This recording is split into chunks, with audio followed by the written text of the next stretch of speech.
જળની સમસ્યાનો ઉકેલ કઈ રીતે કરી શકાય એનું મોદી સાહેબે ત્યાં બેસીને વિચાર કર્યો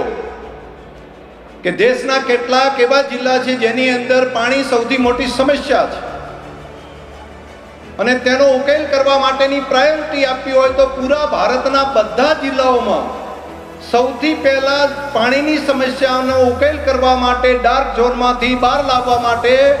સૌથી પહેલી પસંદગી પાટીલ સાહેબે કીધું કે મોદી સાહેબે કીધું છે કે આખા દેશના બધા જિલ્લામાંથી પહેલો ડાર્ક ઝોનમાં જિલ્લાને બહાર લાવવા માટેનું કામ જળ સંચય દ્વારા કરવું હોય તો પ્રાયોરિટીથી પસંદ કરી છે આપણા બનાસકાંઠા જિલ્લાને। એના માટે પાટીલ સાહેબનો અને માન્ય મોદી સાહેબનો હૃદયપૂર્વક ખૂબ ખૂબ આભાર માનું છું। મારે આભાર માનવો છે રાજ્યના મુખ્યમંત્રી માન્ય શ્રી ભૂપેન્દ્રભાઈ પટેલ સાહેબનો કે ઘણી બધી યોજનાઓ લાવીને કુવા રિચાર્જ માટેની યોજનાઓ સહિતની વ્યવસ્થા એમણે કરાવરાવી છે, જેથી જૂના બોર રિચાર્જ કરવાની વાત હોય,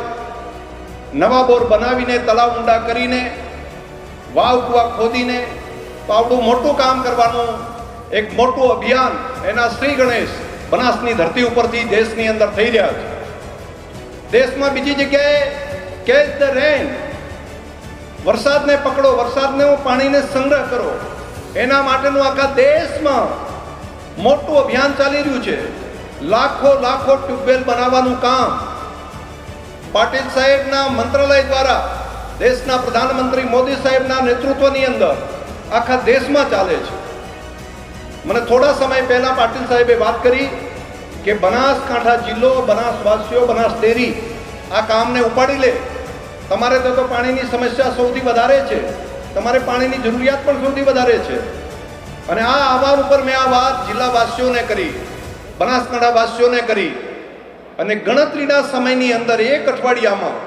28,500 લોકોએ અરજી કરી કે અમારે અમારા ખેતરની અંદર ટ્યુબવેલ આવા નાના નાના કૂવા બનાવવા છે રિચાર્જ માટેના।